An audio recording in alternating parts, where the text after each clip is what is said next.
ಇನ್ನು ಪ್ರಜ್ವಲ್ ಅವರನ್ನ 6 ದಿನಗಳ ಕಾಲ ಕಸ್ಟಡಿಗೆ ಕೊಡಲಾಗಿದೆ. 6 ದಿನ ಪ್ರಜ್ವಲ್ ಅವರನ್ನ ವಿಚಾರಣೆಗೆ ಒಳಪಡಿಸಲಾಗುತ್ತೆ.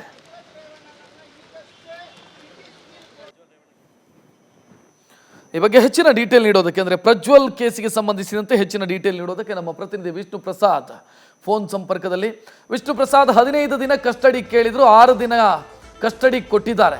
ಉಳಿದಂತೆ ಏನಾಗಿದೆ ಈ ಕೇಸ್ನಲ್ಲಿ ವಾದ ಪ್ರತಿವಾದದ ಸಂದರ್ಭದಲ್ಲಿ?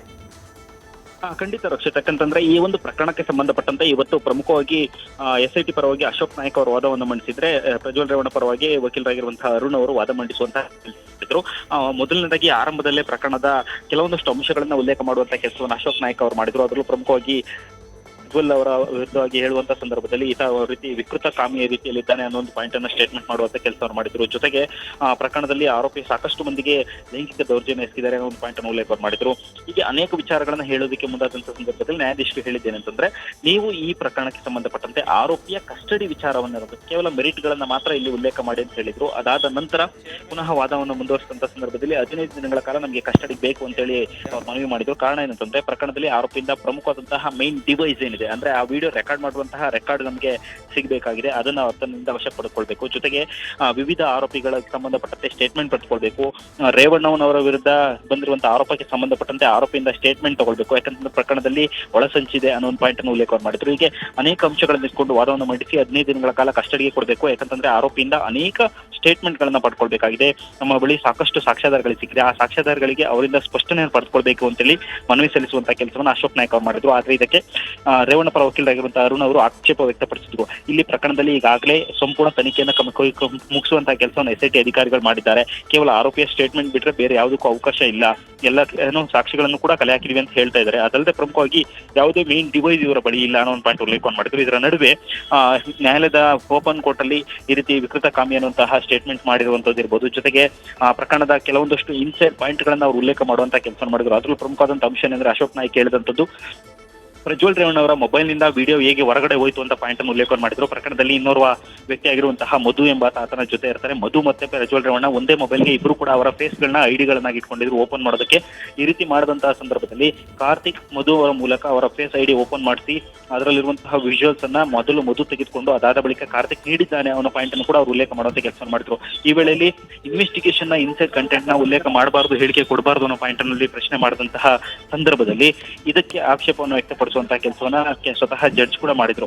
ಅದಾದ ನಂತರ ಇವರು ಏನು 15 ದಿನಗಳ ಕಾಲ ಏನು ಕಸ್ಟಡಿಗೆ ಕೇಳಿದ್ರು, ಆದ್ರೆ ಅದನ್ನ ಕೇವಲ 1 ದಿನ ಮಾತ್ರ ಕಸ್ಟಡಿಗೆ ಕೊಡಬೇಕು, ಯಾಕಂತಂದ್ರೆ ಸಂಪೂರ್ಣವಾಗಿ ತನಿಖೆ ಮುಕ್ತಾಯ ಆಗಿದೆ, ಇವರು ಕಸ್ಟಡಿಯಲ್ಲಿ ಇಡುವಂತ ಅವಶ್ಯಕತೆ ಇಲ್ಲ.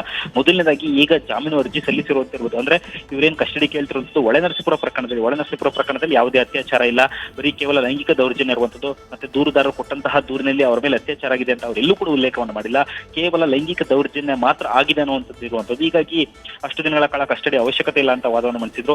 ಬಳಿಕ ಟೈಮನ್ನು ಪಡೆದುಕೊಂಡಂತಹ ನ್ಯಾಯಾಧೀಶರಾಗಿರುವಂತಹ KN ಶಿವಕುಮಾರ್ ಅವರು ಈಗ ಒಂದು ಆದೇಶವನ್ನು ಪ್ರಕಟಿಸುವಂತ ಕೆಲಸವನ್ನು ಮಾಡಿದ್ರು.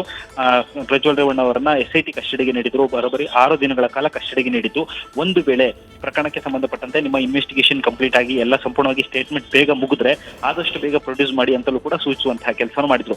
ಇದರ ನಡುವೆ ಪ್ರಜ್ವಲ್ ರೇವಣ್ಣ ಅವರನ್ನು ಕೂಡ ಕೆಲವೊಂದಷ್ಟು ಪ್ರಶ್ನೆಗಳನ್ನ ಕೋರ್ಟ್ ಕೇಳುವಂತಹ ಕೆಲಸವನ್ನು ಮಾಡ್ತು. ಮೊದಲನೇದಾಗಿ ಆರೋಗ್ಯವಾಗಿರುವಂತಹ ಆರೋಗ್ಯದ ಬಗ್ಗೆ ಪ್ರಶ್ನೆ ಕೇಳ್ತು. ಜೊತೆಗೆ ಇವರು ಹೇಗೆ ನೋಡ್ಕೊಂಡಿದ್ದಾರೆ ಅಂತ ಕೇಳಿದಂತ ಸಂದರ್ಭದಲ್ಲಿ ಪ್ರಜ್ವಲ್ ರೇವಣ್ಣ ಇವರು ನನ್ನ ಚೆನ್ನಾಗಿ ನೋಡ್ಕೊಂಡಿದ್ದಾರೆ, ಆದ್ರೆ ಅದರಲ್ಲಿರುವಂತಹ CID SIT ಇರುವಂತಹ ಶೌಚಾಲಯ ತುಂಬಾ ಗಲೀಜಾಗಿದೆ, ವಾಸನೆ ಇದೆ, ಅಲ್ಲಿ ತುಂಬಾ ತೊಂದರೆ ಆಗ್ತಿದೆ ಅಂತ ಹೇಳಿದ್ರು. ಅದನ್ನ ರೆಕ್ಟಿಫೈ ಮಾಡೋದಕ್ಕೂ ಕೂಡ SIT ಗೆ ಸೂಚನೆ ಮಾಡುವಂತಹ ಕೆಲಸವನ್ನ ಕೋರ್ಟ್ ಮಾಡಿತು.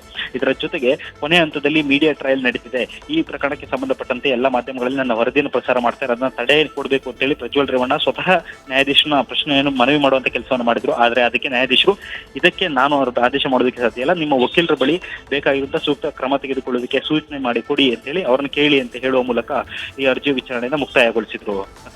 ವಿಷ್ಣು ಪ್ರಸಾದ್, ಈಗ ಹೊಳೆನರಸೀಪುರ ಕೇಸಿಗೆ ಸಂಬಂಧಿಸಿದಂತೆ ಆರೋಪಿಯನ್ನು ಅರೆಸ್ಟ್ ಮಾಡಿದ್ರು, ನ್ಯಾಯಾಧೀಶರ ಮುಂದೆ ಪ್ರೊಡ್ಯೂಸ್ ಮಾಡಿದ್ರು, ಸದ್ಯ ಕಸ್ಟಡಿಗೂ ಕೂಡ ತೆಗೆದುಕೊಂಡಿದ್ದಾರೆ. ಉಳಿದ ಕೇಸುಗಳು ಕತೆ ಏನು? ಆ ಉಳಿದ ಕೇಸುಗಳ ಪ್ರೊಸೀಜರ್ ಹೇಗೆ ನಡೆಯುತ್ತೆ ಅದು?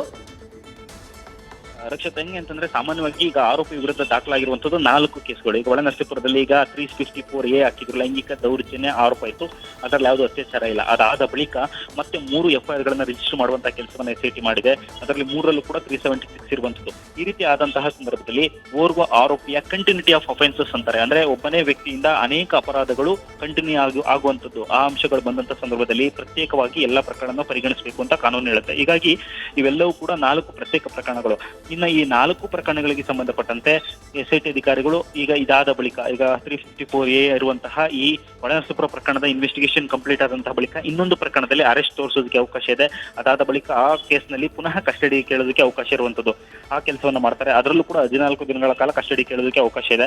ಅದೊಂದು ಪಾಯಿಂಟ್. ಎರಡನೇದಾಗಿ ಇನ್ನು ಉಳಿದಿರುವಂತಹ 3 ಪ್ರಕರಣಗಳಿಂದ ಅದರಲ್ಲೂ ಪ್ರತ್ಯೇಕವಾಗಿ ಕಸ್ಟಡಿಗೆ ಪಡೆದುಕೊಳ್ಳುವಂತಹ ಕೆಲಸವನ್ನು SIT ಅಧಿಕಾರಿಗಳು ಮಾಡ್ತಾರೆ. ಯಾಕಂತಂದ್ರೆ ಪ್ರಕರಣದಲ್ಲಿ ಬೇರೆ ಬೇರೆ ಐಒಗಳಿದ್ದಾರೆ. ನಾವು ಅಬ್ಸರ್ವ್ ಮಾಡ್ತಾ ಹೋಗ್ಬೋದು. ಈ ಪ್ರಕರಣದಲ್ಲಿ ಒಳನರಸೀಪುರ ಪ್ರಕರಣಕ್ಕೆ ಇರುವಂತಹ ಐಒನೇ ಬೇರೆ ಇರುವಂತದ್ದು, ಜೊತೆಗೆ KR ನಗರದಲ್ಲಿ ಆಗಿರುವಂತಹ ಕಿಡ್ನಾಪ್ ಪ್ರಕರಣಕ್ಕೆ ಇರುವಂತಹ ಐಒನೇ ಹೇಮಂತ್ ಇರುವಂತದ್ದು. ಹೀಗೆ ಬೇರೆ ಬೇರೆ ಪ್ರಕರಣಗಳಿಗೆ ಬೇರೆ ಬೇರೆ ತನಿಖಾಧಿಕಾರಿ ಇರುವಂತಹ ಹಿನ್ನೆಲೆಯಲ್ಲಿ ಆ ತನಿಖಾಧಿಕಾರಿಯ ವಿವೇಚನೆ ಮೇರೆಗೆ ಅವರು ಇಷ್ಟು ದಿನ ಕಸ್ಟಡಿಗೆ ಬೇಕು ಅಂತೇಳಿ ಅವರು ಕೇಳುವುದಕ್ಕೆ ಅವಕಾಶ ಇರುವಂತದ್ದು. ಜೊತೆಗೆ ಪ್ರತ್ಯೇಕವಾಗಿ ಎಲ್ಲಾ ಪ್ರಕರಣಗಳನ್ನು ಅಟ್ ಎ ಟೈಮ್ ಅಲ್ಲಿ ಎಲ್ಲದನ್ನು ಒಂದೇ ದಿನ ಪ್ರಶ್ನೆ ಮಾಡಿ ಇನ್ವೆಸ್ಟಿಗೇಷನ್ ನಡೆಸೋದಿಲ್ಲ. ಆ ಪ್ರಕರಣದಲ್ಲಿ ಸಂಬಂಧಪಟ್ಟಂತೆ ಏನೆಲ್ಲ ಸಾಕ್ಷ್ಯಾಧಾರಗಳು ಲಭ್ಯ ಇದೆ, ಆ ಸಾಕ್ಷ್ಯಾಧಾರಗಳಿಗೆ ಯಾವೆಲ್ಲ ಸ್ಪಷ್ಟನೆಗಳನ್ನು ಬೇಕು ಅನ್ನುವಂಥದ್ದು ಇರುತ್ತೆ. ಅದಕ್ಕೆ ಸಂಬಂಧಪಟ್ಟಂತೆ ಅವ್ರನ್ನ ಎನ್ಕ್ವೈರಿಗೆ ಒಳಪಡಿಸುವಂತ ಕೆಲಸವನ್ನು ಮಾಡ್ತಾರೆ.